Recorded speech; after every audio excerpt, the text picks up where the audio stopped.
Hi, Sajitha here. ഇന്ന് ഞാൻ തന്നെ എഴുതിയ ഇവൾ ദക്ഷ എന്ന് പറയുന്നൊരു ഷോർട്ട് സ്റ്റോറിയുടെ ഓഡിയോ ആണ് ചെയ്യുന്നത്. എല്ലാവരും കേട്ടിട്ട് അഭിപ്രായങ്ങൾ അറിയിക്കണേ. അപ്പോൾ നമുക്ക് കഥയിലേക്ക് പോവാം. റൂം അടച്ചിരുന്ന് ഒരു പകുതി ദിവസം കരഞ്ഞു തീർത്ത് ഉള്ളിൽ കെട്ടിക്കിടക്കുന്ന സങ്കടപ്പുഴയെ ദക്ഷ തുറന്നു വിട്ടു.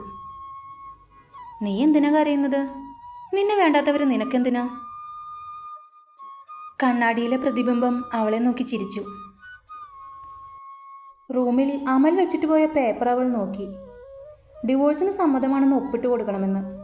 ഒപ്പം ഒരു ബ്ലാങ്ക് ചെക്കും വെച്ചിട്ടുണ്ട്. എത്ര വേണേലും എഴുതിയെടുത്തോ നീ. 5 വർഷം കൂടെ ജീവിച്ചതിൻ്റെ പ്രതിഫലമായി എത്ര എടുത്താലും ഞാനൊന്നും പറയില്ല. അവളുടെ കാതിൽ ആ വാക്കുകൾ മുഴങ്ങി. അമലും ദക്ഷയും വീട്ടുകാർ തീരുമാനിച്ച വിവാഹം തന്നെയായിരുന്നു. ഒരു കോടീശ്വരൻ്റെ ആലോചന വന്നപ്പോൾ ആദ്യം ദക്ഷയ്ക്ക് പേടിയായിരുന്നു. പക്ഷേ ഈ കുട്ടി തന്നെ മതിയെന്ന് അമലിനായിരുന്നു നിർബന്ധം. അത്രമേൽ സുന്ദരിയാണ് ദക്ഷ. നിന്നെപ്പോലൊരു ഭാര്യയെ കിട്ടിയതിൽ ഞാൻ ഭാഗ്യവാനാണ്. പുറത്തു പോകുമ്പോൾ ആളുകൾ നമ്മളെ അസൂയയോടെ നോക്കുന്നത് കാണുമ്പോൾ ഉണ്ടാകുന്ന സന്തോഷമുണ്ടല്ലോ, പറഞ്ഞറിയിക്കാൻ വയ്യ. കല്യാണം കഴിഞ്ഞ ആദ്യ നാളുകളിൽ അവളെ ചേർത്ത് പിടിച്ച് കിടക്കുമ്പോൾ അമൽ അവളുടെ കാതുകളിൽ പറഞ്ഞു. സുന്ദരമായ 3 വർഷങ്ങൾ. അതിനുള്ളിൽ അവർക്കിടയിലേക്ക് ഋതുമോൾ കൂടി കടന്നു വന്നതോടെ അവിടം സ്വർഗമായിരുന്നു. അമേയ, അവൾ അവരുടെ ജീവിതത്തിലേക്ക് വരുന്നത് വരെ. അമലിൻ്റെ കമ്പനിയിലെ പുതിയ സ്റ്റാഫ്, ഭർത്താവുമായി പിരിഞ്ഞു നിൽക്കുന്നവൾ. ആദ്യമൊന്നും ദക്ഷ കാര്യമാക്കിയില്ല. അത്രയ്ക്കും വിശ്വാസമായിരുന്നു അമലിനെ. പലയിടത്തു നിന്നും കേട്ട വാർത്തകളൊക്കെ അവൾ പാടെ തള്ളിക്കളഞ്ഞു. നേരിൽ കാണുന്നത് വരെ വല്ലാത്ത വിശ്വാസമായിരുന്നു അവൾക്ക് അവളുടെ പാതിയെ. ഒരു ദിവസം മോളുടെ സ്കൂളിലേക്ക് പോകേണ്ടി വന്നപ്പോൾ അമലിനോട് പറയാതെ അവൻ്റെ ഓഫീസിലേക്ക് പോയി അവൾ. അമൽ സാർ ഇന്ന് ലീവാണല്ലോ. കാലത്ത് ഓഫീസിലേക്കെന്ന് പറഞ്ഞിറങ്ങിയ അമലിനെ അവിടെ കാണാതെ വന്നപ്പോൾ അവളൊന്ന് പേടിച്ചു. വിളിച്ചു നോക്കിയപ്പോൾ സ്വിച്ച് ഓഫ്.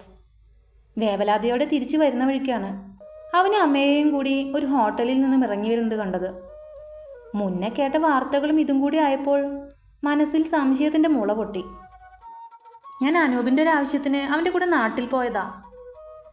ഓഫീസിലെ ലീവിൻ്റെ കാര്യം ചോദിച്ചപ്പോൾ അമൽ പറഞ്ഞ നുണ ദക്ഷ വിശ്വസിച്ചതായി അഭിനയിച്ചു. ഒഫീഷ്യൽ ട്രിപ്പുണ്ട് എനിക്ക്, ഏകദേശം ഒരാഴ്ചത്തെ ട്രിപ്പ്.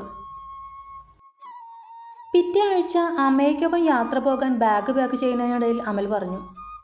അവൻ്റെ ഫോണിലേക്ക് വന്നൊരു മെസ്സേജ് അവിചാരിതമായി കണ്ട് അവരുടെ യാത്ര നേരത്തെ അറിഞ്ഞ ദക്ഷ ഒന്ന് ചിരിക്കുക മാത്രം ചെയ്തു. പോകുന്നതിനേക്കാൾ അവളെ വേദനിപ്പിച്ചത് പോകുന്ന നേരത്ത് അവളെ ചേർത്ത് പിടിച്ച് സ്നേഹം അഭിനയിച്ചപ്പോഴാണ്. അവൾക്ക് അറപ്പാണ് തോന്നിയത്. ചതിക്കുകയാണെങ്കിലും ഇത്ര തരം താഴണോ അമലേട്ടാ? അവൾക്ക് അതിൽ കൂടുതൽ പിടിച്ചു നിൽക്കാനാവില്ലായിരുന്നു. ആദ്യമൊക്കെ അവൾ പറയുന്നതിനെ എതിർത്തെങ്കിലും അവൾ തെളിവുകൾ നിരത്തി ചോദിച്ചപ്പോൾ അവൻ മൗനമായി നിന്നു.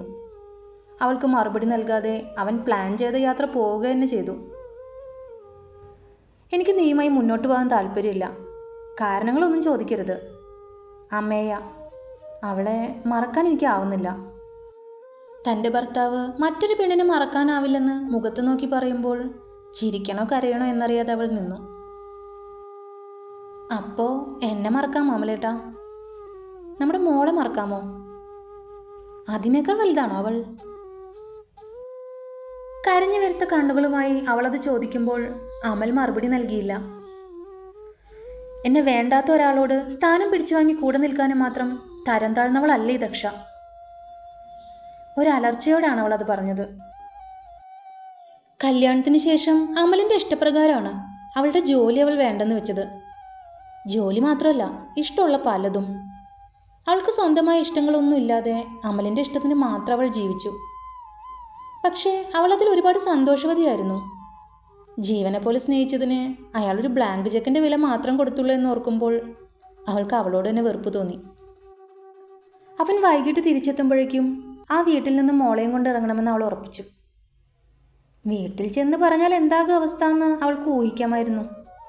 അവളെ തന്നെ ആകും കുറ്റപ്പെടുത്തുക, അല്ലെങ്കിൽ ഒത്തുതീർപ്പ്. ഒരു പെൺകുട്ടിയാണ് കൂടെ ഉള്ളത്. അമ്മ ആദ്യം അതാകും പറയുക. നിന്റെ ഭാഗത്തും തെറ്റുകളുണ്ടാകും, കുറച്ചൊക്കെ അഡ്ജസ്റ്റ് ചെയ്യൂ നീ. ചേട്ടൻ ചിലപ്പോൾ അതാകും പറയുക. അച്ഛൻ മാത്രം ചിലപ്പോൾ കൂടെ നിന്നേക്കാം. ഒന്ന് കെട്ടിപ്പിടിച്ച് കരയാൻ അത് മാത്രം മതി തനിക്കെന്ന് അവൾക്ക് തോന്നി. ആരെയും ബുദ്ധിമുട്ടിക്കരുത്. സ്വന്തമായി ഒരു ജോലി കണ്ടെത്തി തനിയെ നിൽക്കണം. ആരുടെയും ഉപദേശവും കുത്തുവാക്കുകളും കേൾക്കണ്ടല്ലോ. നമ്മളിനി വരില്ലേ അമ്മേ? 5 വയസ്സുകാരിയോട് എന്തു പറയണമെന്ന് അവൾക്ക് അറിയില്ലായിരുന്നു. താലിയും അഴിച്ചു വെച്ച് അവൻ കൊടുത്ത പേപ്പറിൽ ഒപ്പിട്ട് ആ ബ്ലാങ്ക് ചെക്ക് അതിൻ്റെ കൂടെ വെച്ച് പോകാനിറങ്ങുമ്പോഴാണ് അവളുടെ ഫോൺ ബെല്ലടിച്ചത്. നോക്കിയപ്പോൾ അമലിൻ്റെ നമ്പറാണ്. എടുക്കണമെന്ന് ഒന്ന് ആലോചിച്ചു. പറയാനുള്ളത് എന്തായാലും കേൾക്കാമെന്ന് കരുതി കോൾ എടുത്തു. ഇത് സിറ്റി ഹോസ്പിറ്റലിൽ നിന്നാണ് വിളിക്കുന്നത്. ഈ നമ്പറിൻ്റെ ഉടമയെ ഇവിടെ ആക്സിഡൻറ്റ് പറ്റി അഡ്മിറ്റ് ചെയ്തിട്ടുണ്ട്. അപ്പുറത്തു നിന്നുള്ള ശബ്ദം പരിചയമില്ലാത്ത ആളുടെ ആയിരുന്നു. ആ നിമിഷത്തിൽ എല്ലാം മറന്ന് അവൾ ആശുപത്രിയിലേക്ക് ഓടി. കാർ എതിരെ വന്ന ലോറിയുമായി ഇടിച്ചതാണ്. കാർ പൊളിച്ചാണ് ആളെ പുറത്തെടുത്തത്. ആശുപത്രിയിൽ കൊണ്ടുവന്ന ഒരാൾ പറയുന്നത് കേട്ടു. ഒന്നും പറയാറായിട്ടില്ല. ജീവനോടെ വന്നാൽ തന്നെ കോമ സ്റ്റേജിലായി പോകാനും ചാൻസ് ഉണ്ട്. ഡോക്ടർ അത് പറയുമ്പോൾ ദക്ഷ പ്രതികരിക്കാതെ ഒരു പാവ കണക്കിയിരുന്നു. ഒന്നും സംഭവിക്കില്ലേ എന്ന് നെഞ്ചിൽ കൈവച്ച് പ്രാർത്ഥിക്കുമ്പോൾ തന്നെ ചതിച്ചവനാണ് അകത്ത് കിടക്കുന്നതെന്ന് അവൾ ഒരു നിമിഷത്തേക്ക് മറന്നു. എല്ലാം തരണം ചെയ്ത് ജീവിതത്തിലേക്ക് അയാൾ തിരിച്ചു വരുമ്പോൾ ഉറങ്ങാതെ അയാൾക്ക് അവൾ കാവലായി. അയാൾക്ക് മുഖം കൊടുക്കാതെ, ഒന്നും സംസാരിക്കാതെ അയാൾക്ക് വേണ്ടതെല്ലാം അവൾ ചെയ്തു കൊടുത്തുകൊണ്ടിരുന്നു. ഈ ദിവസങ്ങളിലൊന്നും അമ്മയെ തിരിഞ്ഞു നോക്കുക പോലും ചെയ്തില്ല. അയാൾക്ക് അയാളോട് തന്നെ പുച്ഛം തോന്നിയ ദിവസങ്ങളായിരുന്നു അത്. ദക്ഷയും മോളെയും മറന്ന് അമ്മയ്ക്കൊപ്പം പോകാൻ കൊതിച്ച നിമിഷങ്ങളെ അവൻ ശപിച്ചു. എനിക്ക് നിങ്ങളെ മുഴുവനായും വേണം അമൽ. ദക്ഷയുടെ ഭർത്താവ് എന്ന ലേബലില്ലാതെ എനിക്ക് എൻ്റെ മാത്രമാക്കണം. അവളുടെ കൊഞ്ചൽ നിറഞ്ഞ വാക്കുകൾ. എപ്പോഴാണ് താനതിൽ വീണുപോയത്?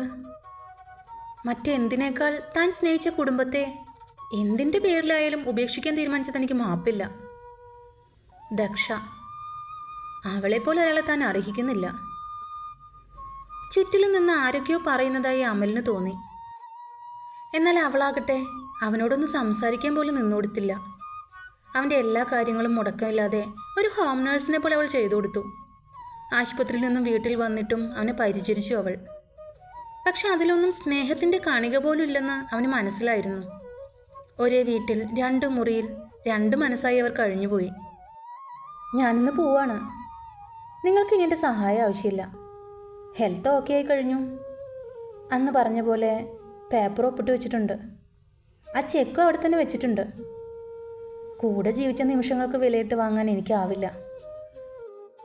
എല്ലാ രീതിയിലും അവൻ ഓക്കെ ആണെന്ന് ഡോക്ടർ പറഞ്ഞതിൻ്റെ പിറ്റേന്ന് കാലത്ത് ബാഗുമായി ദക്ഷ അമലിൻ്റെ മുന്നിൽ വന്നു. അമ്മൂസേ. ഒരുപാട് കാലങ്ങൾക്ക് ശേഷം അവൻ്റെ വായിൽ നിന്നും ആ വിളി കേട്ടപ്പോൾ ദക്ഷ ഒന്ന് പതറിപ്പോയി. മറന്നിട്ടില്ലല്ലേ ആ പേര്? സ്വയം വീണ്ടെടുത്ത് അവളത് ചോദിച്ചപ്പോൾ അമലിന് ഉത്തരവുണ്ടായില്ല. തെറ്റ് പറ്റിപ്പോയി. ചെറുതല്ല, വലിയ തെറ്റ് തന്നെ. ക്ഷമിച്ചൂടെ നിനക്ക്? ഇല്ല അമലേട്ടാ, ഇപ്പം എല്ലാം മറന്ന് ഞാനിവിടെ നിന്നാലും ഇനി നിങ്ങളുടെ നല്ല ഭാര്യയായിരിക്കാൻ എനിക്ക് പറ്റുമെന്ന് തോന്നുന്നില്ല. വിശ്വാസം നഷ്ടപ്പെട്ടാൽ അത് തിരിച്ചു കിട്ടില്ല. നാട്ടുകാരെ ബോധിപ്പിച്ച് എന്നെ സ്വയം പറ്റിച്ച് ജീവിക്കാൻ എനിക്ക് പറ്റില്ല. നമ്മളുടെ പ്രശ്നങ്ങൾ കൂടുകയുള്ളൂ. ഒന്ന് ആലോചിച്ച് നോക്കിക്കേ. ഇങ്ങനെ പറ്റിയില്ലായിരുന്നേൽ ഇപ്പോൾ അമ്മയും ഉണ്ടാകുമായിരുന്നില്ലേ ഇവിടെ? എനിക്ക് പകരം മറ്റൊരാളെ ചിന്തിക്കാൻ പറ്റുമെന്ന് നിങ്ങൾ തെളിയിച്ചു. സോ എൻ്റെ പ്രസൻസിനും അത്ര വിലയുള്ളൂ. കഴിഞ്ഞൊന്നും കുഴുതോണ്ടിയെടുത്ത് കുറ്റപ്പെടുത്താൻ നിൽക്കുന്നില്ല ഞാൻ. പിന്നെ ഞാൻ അപ്പോൾ പോകാതിരുന്നത്. അങ്ങനെ ഞാൻ ചെയ്താൽ നിങ്ങളുമായി എനിക്കെന്ത് വ്യത്യാസം? മോളുടെ എല്ലാ കാര്യവും നമുക്ക് ഒരുമിച്ച് നടത്താം. എപ്പോൾ വേണേലും അവളെ കാണാം.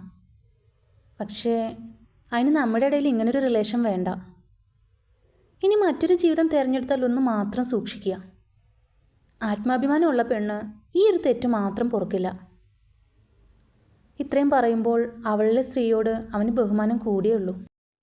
നിർബന്ധിച്ച് കൂടെ നിർത്താൻ അവന് തോന്നിയില്ല. ചെയ്ത തെറ്റ് അത്രമാത്രം വലുതാണെന്ന് അവന് വ്യക്തമായിരുന്നു.